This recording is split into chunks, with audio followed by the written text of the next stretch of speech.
Едно. Вирусите са толкова малки, че могат да се видят само с електронен микроскоп. Второ, те не са точно живи, не могат да се размножават без клетка. Трето, един вирус може да направи хиляди копия на себе си вътре в една клетка. 4. Вирусите съществуват навсякъде, във въздуха, водата и почвата. 5. В човешкото тяло могат да влязат милиони вируси всеки ден. 6. Повечето вируси не разболяват хората, а заразяват бактерии или животни.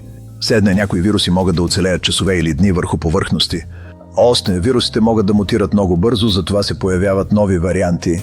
9. Имунната система може да запомни вирус, за да го победи по-бързо следващия път. 10. Някои вируси могат да спят в тялото години преди да се активират. 11. В океаните има повече вируси, отколкото звезди в галактиката. 12. Вирусите могат да се разпространяват чрез въздух, допир, кръв или храна. 13. Температурата треската е начин тялото да затрудни размножаването на вирусите. 14. Някои вируси могат да променят ДНК на клетките, които заразяват. 15. Човешкото тяло има силна защита, имунната система, която всеки ден унищожава вируси.